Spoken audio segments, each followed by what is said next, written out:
నమస్తే. Welcome to big Telugu TV. ప్రస్తుతం మనతో పాటు ఉన్నారు అనలిస్ట్ రాహుల్ అయ్యర్ గారు. హలో అండి. పాక్ దాడుల తర్వాత భారతదేశం కొన్ని కీలకమైన డెసిషన్స్ తీసుకున్నారు. పాకిస్తాన్‌లో ఎవరు భారతీయులున్నా సరే 2, 3 రోజుల్లో తిరిగి ఇండియాకి వచ్చేసేయండి. సేమ్ టైమ్ ఇక్కడ ఎవరైతే పాకిస్తానీలు ఉన్నారో మీరందరూ కూడా మీ దేశానికి వెళ్ళిపోండి. లేకపోతే తీవ్రమైన పరిణామాలు, చర్యలు ఎదుర్కోవాల్సి ఉంటుందని చాలా క్లారిటీగా చెప్పారు. చాలా స్ట్రిక్ట్‌గా కూడా చెప్పారు. ఈ తరుణంలో హను రాఘవపూడి గారు, అలానే ప్రభాస్ గారు తీస్తున్న సినిమాలో హీరోయిన్ పాకిస్తానీ అమ్మాయి అంటూ ఒక వార్త. ఇప్పుడు దానికి సంబంధించి ఆమె ఏదో ఎక్స్‌ప్లనేషన్ కూడా ఇస్తున్నట్టుగా చూస్తూ ఉన్నాం. చాలా గుర్రుగా ఉన్నారంట చాలామంది. మా అన్న ఎందుకిలా చేస్తారంటూ ప్రభాస్ ఫ్యాన్స్ కూడా కాస్త ఇబ్బంది ఫీల్ అవుతున్నారట. నిజమేనా ఈ వార్త? అంటే ఇప్పుడు ఈ వార్త గురించి మాట్లాడుకునే ముందు సినిమా అనౌన్స్‌మెంట్ చేసి ఆల్రెడీ 2, 3 స్కెడ్యూల్స్ కంప్లీట్ అయ్యి ఫైనల్ స్కెడ్యూల్‌లో ఉన్నప్పుడు సినిమా అనౌన్స్ చేసినప్పుడే చాలా మీడియా ప్రతినిధులు మీడియాలో సినిమా వాళ్ళే పాకిస్తానీ హీరోయిన్ అని చెప్పి ప్రచురించినప్పుడు ఈ అమ్మాయి అప్పుడొచ్చి నేను పాకిస్తానీ కాదు అని ఎందుకు చెప్పలేదు అనేది ఫస్ట్ క్వెషన్. ఓకే. చూడండి, సినిమా రిలీజ్ అయినప్పుడు సినిమా పోస్టర్స్ మీద సినిమా రిలీజ్ అంటున్నా, సినిమా అనౌన్స్ చేసినప్పుడు ముహూర్తం అప్పుడు కూడా పాకిస్తానీ హీరోయిన్ ఇమాన్వీని ప్రభాస్ పక్కన పెడుతున్నారు. ఆ అమ్మాయి పేరు చాలా బాగుంది, వాళ్ళిద్దరి పేరు చాలా అందంగా ఉంది. మరో సీతగా చూపించబోతున్నాడు హను రాఘవపూడి, అవును. అప్పట్లో మృణాల్ అన్నారు. ఠాకూర్ని లాగా ఈ అమ్మాయిని చూపించబోతున్నారు అనడము, ఆ అమ్మాయి స్కెడ్యూల్స్ అన్నీ కంప్లీట్ చేయడము అన్నీ అయిపోయింది. ఇప్పుడు ఇందాక ఉగ్రవాదుల దాడి ఒక 2 రోజుల ముందు జరిగినప్పటి నుంచి ఉగ్రవాదుల దాడి జరిగినప్పటి నుంచి పాకిస్తాన్ వాళ్ళు ఉండకూడదు, పాక్ వాళ్ళు అని చెప్పి మనం కూడా ఏకిపారేస్తున్నాం. వాళ్ళకి తప్పున్నా తప్పు లేకపోయినా వాడు పాకిస్తాన్ కాబట్టి వెళ్ళిపోవాలి ఇక్కడి నుంచి అవును. అని వాడి మీద దాడులు చేయడం చూస్తున్నాము. పాకిస్తానీ పిల్లాన్ని నిన్న పట్నాలో పాకిస్తానీ కుటుంబాన్ని ఇష్టం వచ్చినట్టు కొట్టి పంపించడం కూడా చూస్తున్నాము. ఫైన్, ఎందుకంటే నువ్వు పాకిస్తానీ, నువ్వు ఏదో చైనా, నీకు ఆ బ్లడ్ ఉంది కాబట్టి నువ్వు ఖచ్చితంగా నీలో ఉగ్రవాదం అనేది నీలో ఉంటుంది అని చెప్పి మాట్లాడుతున్నారు చాలామంది. దాన్ని నేను ఇప్పుడు ఖండించట్లేదు. ఎందుకంటే వాళ్ళలో ఉంటుందో ఉండదో పక్కన పెడితే అమాయకులైన కుటుంబాలని చంపేసినప్పుడు వాళ్ళలో ఉన్నా లేకపోయినా పాకిస్తాన్ నాకు శత్రువే, అంతే. అంతే. అంతే. వాళ్ళలో ఉన్నా లేకపోయినా నాకు శత్రువే. సో అలాంటి దాంట్లో చాలా అంటే మంది అలా చూడాల్సిన పరిస్థితికి వచ్చేసాం మనం. మీరే ఇప్పుడు తెచ్చుకున్నారు, మనం నేనేం కూడా అంటాం. చేయట్లేదు. ఇప్పుడు మనం అంతే. ఏమంటాం? అందరు ముస్లిమ్స్ టెర్రరిస్టులు కాదు, అందరు ముస్లిమ్స్ పాకిస్తాన్‌కి సపోర్ట్ కాదు అని చెబుతూ ఉంటాం. అవును. కానీ పాకిస్తాన్ వాళ్ళు ఇలా బిహేవ్ చేయడం వల్ల మనం వాళ్ళు మంచి చెడును కూడా మనం ఇప్పుడు గుర్తించడానికి మాకు మానవత్వం లేదు. లేదండి. ఎందుకంటే మీరు మానవత్వాన్ని మరిచి అదే. మీరు మమ్మల్ని చంపేసినప్పుడు మాకు చేసిన మానవత్వం వాళ్ళు ఒకరు అక్కర్లేదు. కావచ్చండి. బట్ ఖచ్చితంగా ఆ ఇంపాక్ట్ మొత్తం దేశ ప్రజలందరి మీదకే ఖచ్చితంగా పడుతుంది. ఉంటుంది. మీరు ఎక్కడికెళ్ళి బతకండి, మాకేం అవసరం లేదు. మీరు ఇప్పుడు ఇక్కడ ఉండి బతకాల్సిన మన అవసరమే మన లేదు. దేశానికొచ్చి మన దేశంలోకి చొరబడి అంతే కదా! అంతే. అమాయకుల ప్రాణాలు తీసేసి అసలు వాళ్ళకి ఎలాంటి తప్పు చేయలేదు వాళ్ళు. ఏదో ప్రకృతి అందాలు చూడడానికొచ్చిన వాళ్ళని అంత అసహ్యంగా ఇప్పుడు మేము కూడా పాకిస్తానీలని చంపేయొచ్చు. మరి మాకు ఆ సంస్కారం ఉంది. ఎళ్ళిపోండి అంటున్నాం. అంతే. మీరు అక్కడికెళ్ళి బతకండి, మాకు అవసరం లేదు. అసలు యాక్చువల్ చెప్పండి ఇంతమంది ఉన్నారు కదా! చంపేస్తే ఏం అదే చేస్తారు వాళ్ళు? ఏం చేస్తారు? మర్యాదగా ఎళ్ళిపోండి అంటేనే వాళ్ళు క్వెషన్ చేస్తాను. మేము తప్పు చేయలేదు కదా! మేము ఎందుకెళ్తాం, ఇక్కడ వ్యాపారాలు పెట్టుకున్నాం, అవి చేస్తున్నాం. అవును. ఏమీ లేదు, వెళ్ళిపోండి, అన్నీ వెళ్ళాల్సిందే. ఖాళీ చేసి వెళ్ళిపోండి అని. అదే క్రమంలో సినిమా ఇండస్ట్రీ నుంచి చాలామంది, చాలా వ్యక్తులు చాలా రకాలుగా మాట్లాడుతున్నారు. దీన్ని ఖండిస్తున్నారు. అందరూ కూడా పాకిస్తానీలు మన దేశంలో ఉండకూడదు, వాళ్ళు అసలు చుట్టం చూపుకు కూడా రాకూడదు అని వెళ్ళిపోతున్నారు. ఎందుకంటే పాకిస్తాన్ బార్డర్ నుంచి వచ్చి ఢిల్లీలోను, చండీగఢ్‌లోను వాళ్ళ బంధువులు కలవడానికి వచ్చిన వాళ్ళు కూడా రిటర్న్ వెళ్ళిపోతున్నారు. వాళ్ళ పాస్‌పోర్ట్స్ అన్ని చూపించుకొని they are living back to Pakistan.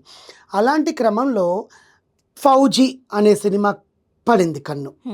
ఎవరి మీద? నెటిజన్ల మీద పడి, ఫౌజీలో నటిస్తున్న అమ్మాయి పేరు కూడా పాకిస్తానీ హీరోయిన్ అని చెప్పి అప్పుడు పేపర్లలో న్యూస్‌ల్లో చెప్పారు కదా అని అవన్నీ ట్యాగులు చేసి ముందు సినిమా ఆపేయండి. మా అన్న ఒక పాకిస్తానీ అమ్మాయితో నటించడం మాకు ఇష్టం లేదు. ప్రభాస్ ఏంటి అలాంటి నటించేది?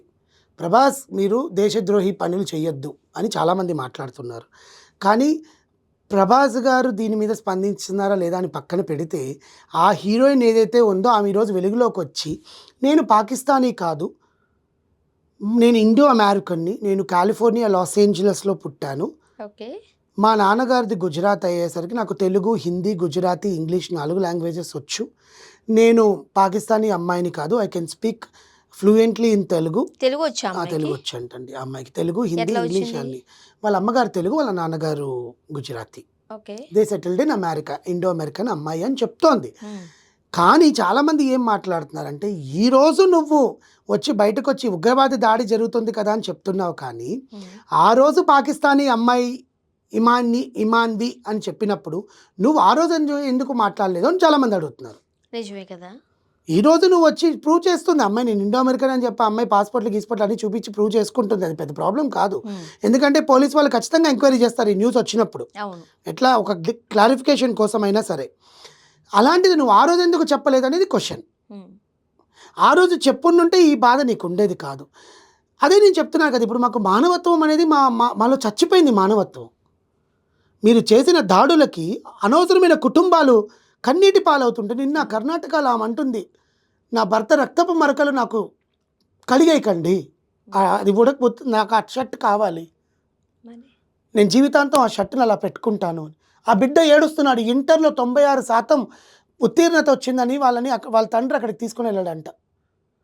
ఆ బిడ్డ ఏడుస్తున్నాడు. ఆ అమ్మాయి తాళి మెల్లోంచి తీసేస్తుంటే లాగేశారంటండి.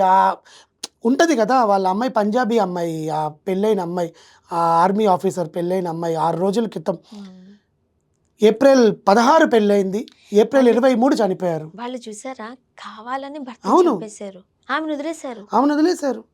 ఇంకొక ఆమె కేరళ నుంచి వచ్చిన ఆమె, కొచ్చిన్ నుంచి వచ్చారంట వాళ్ళు. అతన్ని చంపేసి ఆమె బ్లౌజ్ అంతా ఇట్లా చించేసి పట్టుకోపోతే గన్ను ఇట్లా పెట్టి నిన్ను రేప్ చేస్తామంటుంటే ఈ పక్కన పిల్లలు ఏడ్చేసరికి వీళ్ళు వెళ్ళిపోయారు. అంటే అప్పటికి మన ఇండియన్ ఆర్మీ వచ్చేసింది, వెళ్ళిపోతే అత్యాచారాలు కూడా చూసిండేవాళ్ళం మనం. ఆడవాళ్ళని కూడా కిరాతకంగా చంపేది చూసిండేవాళ్ళం. వాళ్ళకు అటువంటి మానవత్వం నీచులైన వాళ్ళని మనం ఇక్కడ ఉంచాల్సిన అవసరమే లేదు.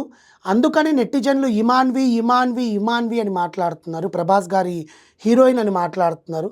కానీ ఆ అమ్మాయి బయటకు వచ్చి ఒక బయట రిలీజ్ చేసింది, నేను పాకిస్తాన్ని కాదు, నేను ఈ దాడిని ఖండిస్తున్నాను, నా నరనరాల్లో భారతీయ రక్తమే ప్రవహిస్తుంది, మా నాన్నది గుజరాత్, మా అమ్మగారిది ఆంధ్ర, సో నేను ఖచ్చితంగా తెలుగు, నాకు ఇంగ్లీష్, హిందీ నేను అందుకే నేర్చుకున్నాను, నేను పాకిస్తానీ అమ్మాయిని కాదు, ఇదిగోండి నా పాస్పోర్ట్ చూడండి, నా బర్త్ సర్టిఫికేట్ చూడండి, మీరు ఎంక్వైరీ చేసుకోండి, నేను ఎంక్వైరీకి సపోర్ట్ చేస్తానని అమ్మాయి వీడియో చెప్పడంతో కరెక్టే నువ్వు ఇప్పుడు చెప్తున్నావు, అంతకుముందు ఎందుకు మాట్లాడలేదు అనేది చాలామంది మాట్లాడలేదు. మేబీ అమ్మాయి షూటింగ్లో బిజీగా ఉందేమో అని చాలామంది మాట్లాడుతున్నారు. మాట్లాడాల్సిన ఛాన్స్ ఏంటి, తన ఐడెంటిటీ ప్రూవ్ చేసుకోవాల్సిన అవసరం లేదు అని చాలామంది గుజరాతీ. అవును, వాళ్ళ అమ్మగారు ఆంధ్ర. అవును, పాకిస్తాన్ ఎక్కడి నుంచి వచ్చింది, అదే చెప్తున్నాను, చాలామంది అలా రకంగా మాట్లాడుతున్నారు అని చెప్తున్నారు. కానీ ఏది ఏమైనా సరే మొన్నటిదాకా సాయి పల్లవిని ఏకి పరేశారు, ఇప్పుడు ఇమాన్వి, ఇంకొక సానియా మిర్జా మీద కూడా చాలా న్యూసెస్ వస్తున్నాయి, ఆమె ఇప్పుడు కూడా నేను బిడ్డని వదిలేసి వచ్చేసానండి, నేను వాళ్ళు కూడా సెపరేట్ గా ఉంటున్నారు కదా, డివోర్స్ అయింది లేదు మనకు తెలియదు, బట్ సెపరేట్ గా ఉంటున్నట్టుగా చూస్తున్నాం. ఆ కిడ్ని ఇప్పుడు వదిలేయాలి, she cannot make her kid in India. ఎందుకు, తల్లితో తెచ్చుకోవచ్చుగా. But he's a Pakistani, his father is Pakistani, okay, ఉంచకూడదు కిడ్. అదే కదా అమ్మాయి ఈరోజు స్టేట్మెంట్ ఇచ్చింది, బిడ్డను వదిలేయాలంటే నాకు భయం వేస్తుంది అని. ఈ అమ్మాయి అయినా అక్కడికి వెళ్ళిపోవాలి, బిడ్డనైనా పంపించాలి. ఒప్పుకోరు, అందరికి ఒక రూల్, నీకు ఒక రూల్ అంటే ఎట్లా? పేరెంట్స్ ఉంటారు కదా, అటు నుంచి ఇక్కడ రాకూడదు, ఇటు నుంచి అటు రాకూడదు అంటే ఎట్లా? ఇంకా అంతే అయిపోయింది. దీనివల్ల ఎంతో మంది బాధపడాల్సి వచ్చినా కూడా ఆ మానవత్వం అనేది మనం చచ్చిపోయింది అనుకోవాలి కదా పరిస్థితి. అంతే. మీరు ఈ ఒక సినిమా ఉంటుందబ్బా, మొన్నే రిలీజ్ అయింది ఆ సినిమా, ఇట్లానే మీరు చెప్తుంటే ఆలోచిస్తున్నాం కానీ రావట్లేదు. సూసైడ్ చేసుకుంటుంది ఆ అమ్మాయి, పాకిస్తాన్ నదిలో పడిపోయి ఆమె కొట్టుకొచ్చి భారత సరిహద్దుల్లో వాటర్లో పడుతుంది. ఆమెను తీసుకెళ్ళి జైల్లో వేస్తారు. ఒక లాయర్ వచ్చి వాదించి ఆమెను బయట తీసుకొచ్చినప్పుడు ఆమె పాకిస్తాన్కి వెళ్ళిపోవడానికి ఆమెకి పర్మిషన్ దొరుకుతుంది, బట్ కూతురు, అదే చెప్తున్నా కదా, that is what now Sania Mirza పట్టుకెళ్ళడానికి ఒప్పుకోరు. అవును, అస్సలు ఒప్పుకోరు. చాలా పెద్ద ఇష్యూ అవుతుంది. సినిమా పేరు గుర్తు రావట్లేదు నాకు, మొన్నే చూసాను. దట్ ఈస్ వాట్ ఇప్పుడు సానియా మిర్జా గారి కేసులో కూడా అదే ఉంది. కానీ ఇటువంటి మానవత్వాలకి వాళ్ళకి అంత నీచులైన దుర్మార్గులకి లేనప్పుడు మనకు కూడా అవసరం లేదు మానవత్వం. దయచేసి వెళ్ళిపోండి అని చెప్తోంది మోడీ ప్రభుత్వం. ఆమె పర్మిషన్ తెచ్చుకుని మే 1 లోపల ఖాళీ చేసేయాలి. సానియా మిర్జా గారు ఎటువంటి డెసిషన్ తీసుకుంటారనేది. ఈ మాన్వి అయితే క్లారిఫికేషన్ ఇచ్చింది. సో వ్యూవర్స్, ఈ మాన్వి ఇండో అమెరికన్ అమ్మాయి క్లారిఫికేషన్ ఇచ్చింది. పోలీసులు కూడా సపోర్ట్ చేస్తానంటుంది ఇఫ్ రిక్వైర్డ్. సో ఇక మీదట ప్రభాస్ గారి హీరోయిన్ అని చెప్పి ప్రభాస్ గారిని బదనాం చేయొద్దు. వాళ్ళు సినిమాలు చేసుకోవడానికి వచ్చారు, సినిమాలు చేసుకుంటారు. చూడాలి, ఎందుకంటే నిజంగా తెలియాలి కదా. మరి ఆ రోజు మీరు అన్నట్టు పాకిస్తాన్ ఎందుకు అన్నప్పుడు ఎందుకు మాట్లాడలేదు, ఇప్పుడు ఎందుకు కాదంటున్నారు అనేది అయితే తేలాలి. చూద్దాం. Thank you.